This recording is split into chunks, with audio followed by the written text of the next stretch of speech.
Demon Emperor Chapter 538. Ang nakaraan, binabalak ni Pinunong Sektorin na makakuha sa likas na yaman ng mga taga Mindanao. Lumalabas na ang pagiging sakim niya sa kayamanan. Nagpapatuloy. Tamang-tama talaga ang sinabi niyo. Karapat-dapat talaga na gawin natin yan. Buong-buo ang pagsang-ayon ko sa binabalak mo, Pinunong Sektorin. Napakaganda talaga itong naisip mo.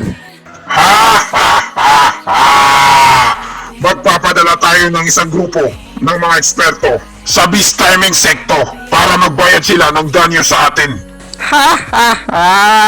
Naintindihan ko, Boss Ren. Oras na lang ang inihintay natin bago tumas ang mga balato natin. Ang problema natin sa labas ng bansa ay tapos na. Pero hindi pa natin nare-resolbahan ang problema natin sa loob ng bansa. Dahil sa mapangahas na ginawa nilang pagtatangka, ang Yuen Clan ay hindi nararapat mamuno sa buong Luzon.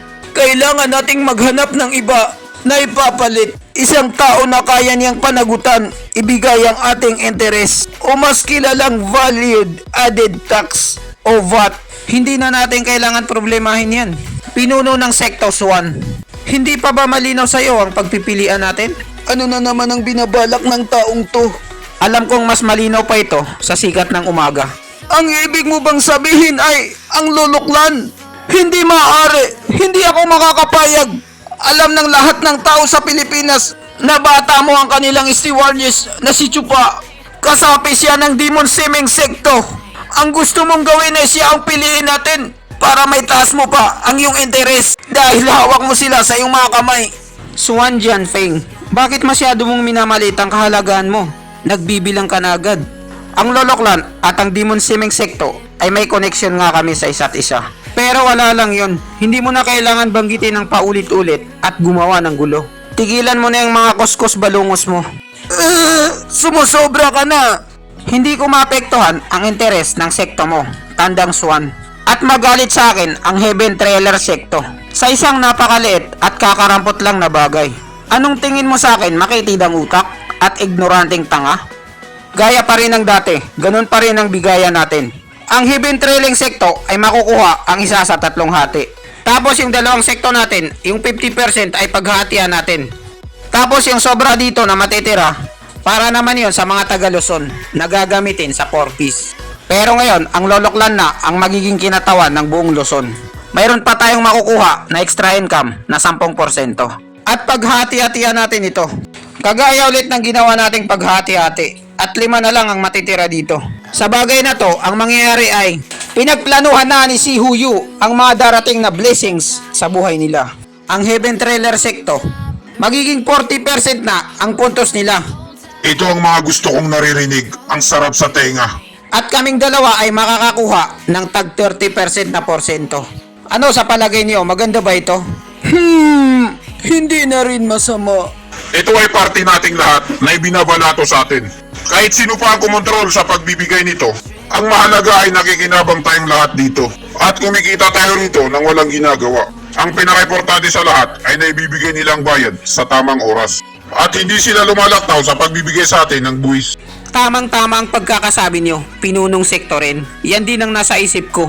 Pero Pinunong Sektorin, ngayon ay may bago na tayong kinatawan. Ano na ang gagawin natin sa naunang kinatawan natin? Ang Yuen Clan ay namuno sa Luzon sa loob ng 1,000 taon. Masyado nang malalim ang ugat nila. Kapag inalaw natin sila, magkakaroon ng matinding kaguluhan sa buong bansa. At maapektuhan ito ang balatong kinikita natin. Noong sinimulang itayo ang Luzon, kinailangan ng 100 taon bago nila makamit ang kapayapaan. Sa mga panahon na yon, ang 7 malalaking bahay ay nasa gitna sila ng digmaan. At ang mga tao ay nahihirapan silang mamuhay dahil sa dulot ng digmaan. Hindi makapagtrabaho ng maayos ang mga mamamayang Pilipino, kaya hindi makapag-ipon ng imperyo ng kayamanan dahil nasa bingit sila ng kawalang pag-asa.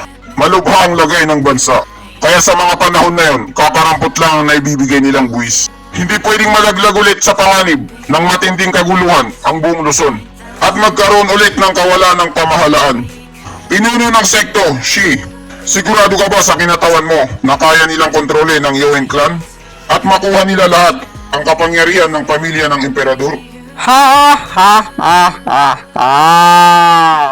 Pinunong sektorin, hindi mo na kailangan mabahala. Habang minamarites natin siya dito tungkol sa kanya, ginagawa niya na ito ng maayos. At bukod pa dun, hindi ba kasapi siya ng Demon Seming Sekto? Kung sakaling sumablay siya at nagkaroon ng problema, kami nang bahala. Nag-iisip na ng malalim si Pinunong Sektorin. At napatitig siya kay Si Huyu ng masama. Pinunong Sekto Si, napakabata mo pa at maasahan sa lahat ng bagay. Ipinapaubaya ko na sa iyo ang lahat. Ikaw na ang bahala. Huwag mo akong bibiguin. May tiwala ako sa iyo. Marami pa akong gagawin na importanteng bagay sa sekto namin. Kaya mauuna na akong umalis. Paalam.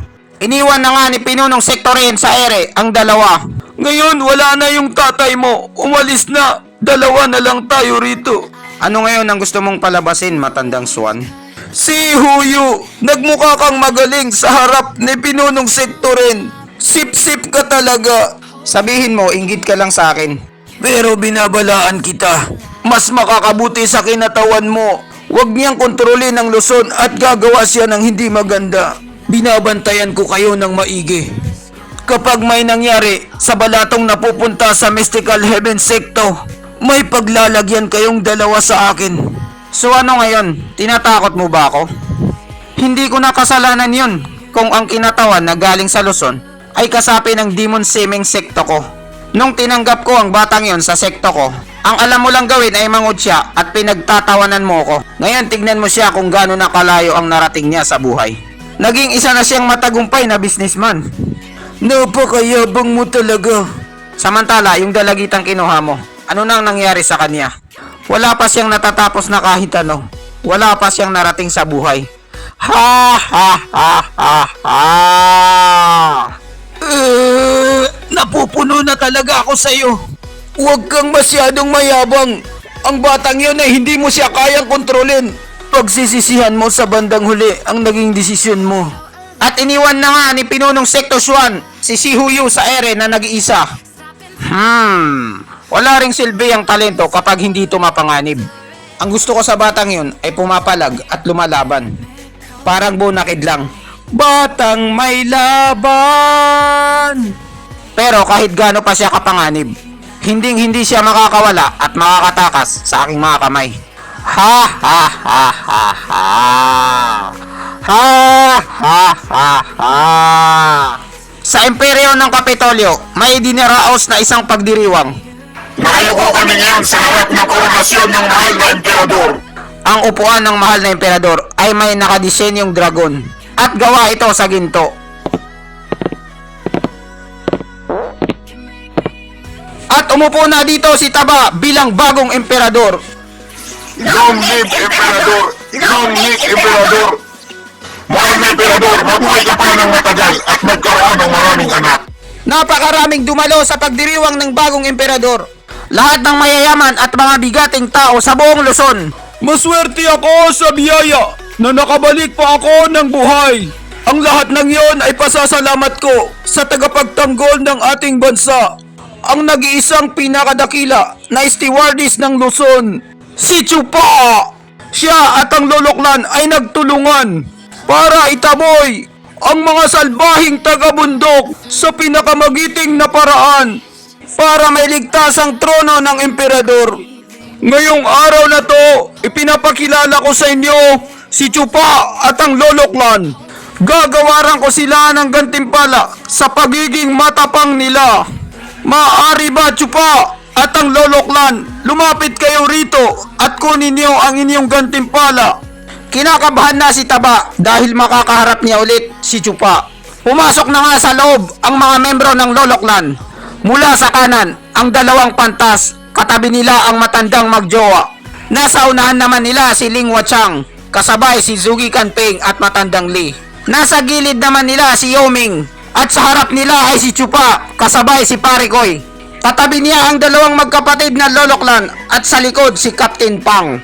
Napasimangot na lang si Taba dahil masyadong marami ang in-invite ni Chupa, hindi sapat ang kanyang papremyo.